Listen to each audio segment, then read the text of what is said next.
Have you heard that misinformation is the greatest threat to our democracy? The challenge to democracy is not having correct information. Disinformation is the biggest threat to democracy and public relations. After all, social media platforms are able to manipulate the populace into buying lies with no consequences. This is not democracy. Spreading lies in darkness, paid for with illegal cash. We cannot let these tech companies have this unchecked power. Even worse, all these lies are protected under the First Amendment of the Constitution. If people go to only one source, and the source they go to is putting out disinformation, our First Amendment stands as a major block to the ability to be able to just hammer it out of existence. So is the American Constitution now a risk to American democracy? And it needs to be changed for our protection, right? These are the talking points from the mainstream media as we go into the most significant election of our time. And they are correct. Misinformation is dangerous. So is censorship the only way we survive? Or is this just the first step to end freedom of speech once and for all?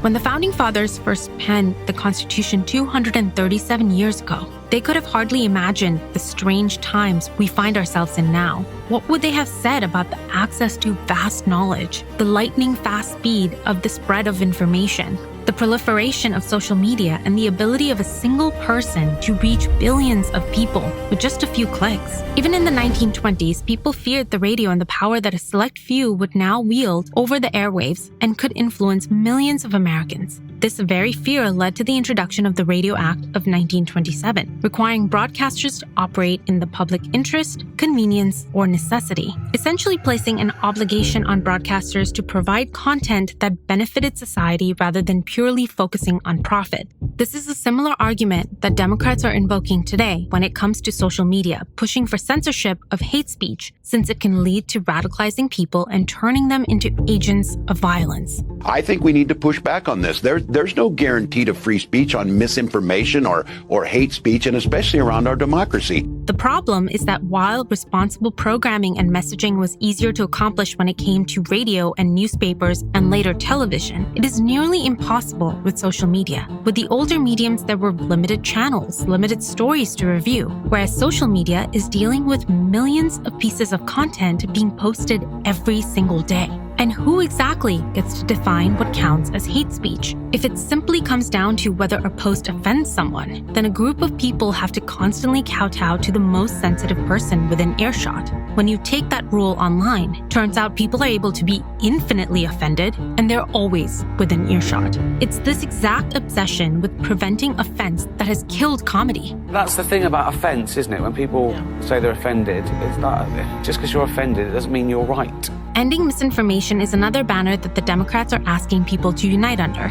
At the surface, this sounds like an idea we should all get behind, but again, who gets to decide what is misinformation and what is the truth? In the past, we could rely on institutions to tell us the truth, since we trusted the government, scientists, and doctors to tell us what we should think about variously complicated issues. But in recent decades, these very institutions and respected professions have been co-opted by big pharmaceutical and big food companies, and now 74% of Americans are overweight. Cancer among young adults has gone up by 79% in the last 10 years. 25% of men now under 40 have erectile dysfunction, and 1 in 36 children has autism. These are facts thanks to Dr. Casey Means, by the way, someone who was a top surgeon at Stanford until she realized what a sham the entire medical industry has turned into, and is now fighting to change all the ways that the food and medical industry is poisoning Americans. Trying to curtail hate speech and misinformation sounds all well and good in campaign speeches, but when you get down to the actual execution, you realize that it translates into the censorship of opinions and facts that go up against those in power.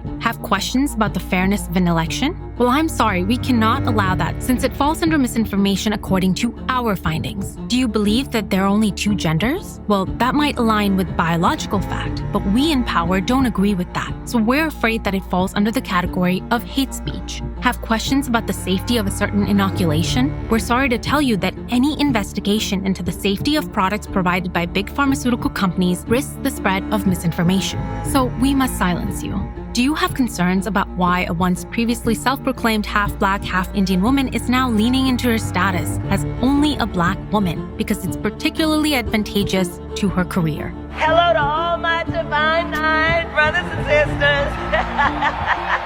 This is definitely hate speech, since we will not tolerate any criticisms of the candidate we wish to elect to the White House. And if you choose to even wear a hat featuring the opposing candidate, then that is most definitely hate speech. Are you really gonna hit me? Are you really gonna hit me? You wanna go to jail for assault? You look like Thomas Crooks. You see, the feelings of the people have to be taken into consideration. Actually, let me clarify. The feelings of the people who agree with us have to be taken into consideration. Especially when it comes to trans people, you have to be really careful not to offend a trans person. Why should your right to freedom of speech trump a trans person's right not to be offended? Because in order to be able to think, you have to risk being offensive. I mean, look at the conversation we're having right now. You know, like you're certainly willing to risk offending me in the pursuit of truth.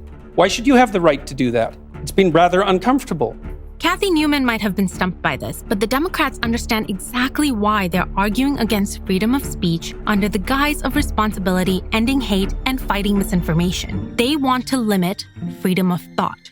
You see, your free speech may convince many others to band with you and cause too much trouble and shake up the balance. And the ruling elites would really prefer it if that kind of inconvenience is avoided at all costs. We should be, in my view, repealing something called Section 230, which gave platforms on the internet immunity. If they don't moderate and monitor the content, we lose total control. By creating new rules of communication not based on the importance of seeking the truth, but rather catering to feelings, they are able to use someone's willingness to be offended to limit thoughts that are not conducive to their control.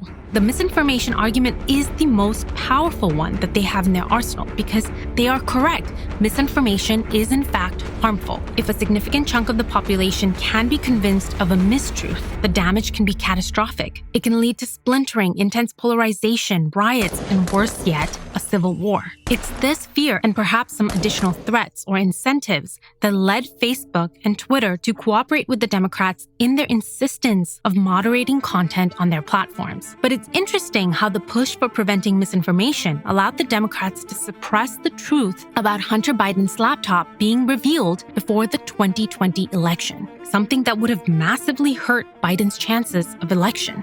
Love him or hate him, but Elon Musk's acquisition of Twitter has been incredibly important for the preservation of the American values of freedom of speech and thought. Afraid of his insistence on creating an environment where people can speak freely without facing retribution, the mainstream media and Democrats have done everything possible to convince people that Elon is stupid, dangerous, and basically running Twitter into the ground. But you only need to listen to Elon himself to understand why he's doing what he's doing. We have a responsibility to adhere to the law, and if people want the law changed, they should talk to their elected representative and get the law changed, and then we will adhere to the law. Okay. But if you want us to go beyond the law, that is us deciding to be censors. And I'm against censorship. I'm in favor of freedom of speech. Yeah. And freedom of speech only is relevant when people you don't like say things you don't like. Otherwise, it has no meaning. There should be guardrails. And I believe in free speech as much as you. You desperately want censorship. No, if I want a censorship... You want censorship so bad you can taste it. No wonder they're afraid of him. While other CEOs have been coerced into giving into the political pressure, he has absolutely refused and stood by his principles. Offer me money. Offer me power. I don't care. He has lost his privileges and it should be taken down. And the bottom line is that you can't say that you have one rule for Facebook and you have a different rule for Twitter. The same rule has to apply, which is that there has to be a responsibility that is placed on these social media sites to understand their power. They are directly speaking to millions and millions of people without any level of oversight or regulation. And that has to stop. If the Founding Fathers saw us now, saw everything we were up against as a society, As a nation, they would still insist we preserve the rights as laid out in the Constitution, especially the freedom of speech. It's true, the spread of misinformation is concerning, but censorship only creates opportunity for more misinformation, except this time orchestrated by the ruling elite. They can coerce by coordinating the pulling of advertisers. They can threaten opponents using the courts, or even place political opponents on watch lists. But worst of all, they can threaten the thoughts and opinions of the very citizens that they're supposed to serve. The only antidote to misinformation is more information. More speech, more discussion. We need more voices like Dr. Casey Means, who is willing to share her learnings. We need people like Tulsi Gabbard and RFK Jr. who are willing to even stand up to their own party. We need people like Joe Rogan, who's willing to have unedited, long-form discussions with people regardless of whether or not he agrees with them. And what has to go hand in hand with that is a population that doesn't just take information at its face value, but is engaged in critical thinking. This is exactly why the Founding Fathers advocated for a widely educated people. Only education can help people discern the truth with the power of reasoning, with taking in the quality of a person's actions and words and separate misinformation from reality. Unfortunately, our education system has failed our citizens, and the ruling elites have been quick to take advantage of that and expand their influence by using propaganda and manipulation. People fall for it partly because there is so much information. We are constantly bombarded with so much content, so many headlines and opinions, all simultaneously vying for our attention. But we have to learn to shut it all out and focus on what matters. So before you cast your vote in November, don't let anyone bully or guilt you into your choice. Don't let any media outlet feed you the answers with edited clips and their assessments. Yes, that can be one source of information, but don't let it be the only. Instead, dive in for yourselves. Seek out as many opposing arguments as possible. Listen carefully to the candidates' interviews and speeches, and see what truth you can get to by yourself. Our entire republic, and yes, we're a republic, not a democracy, is built on the ideal of an individual's right to speak, but more importantly, their freedom to think.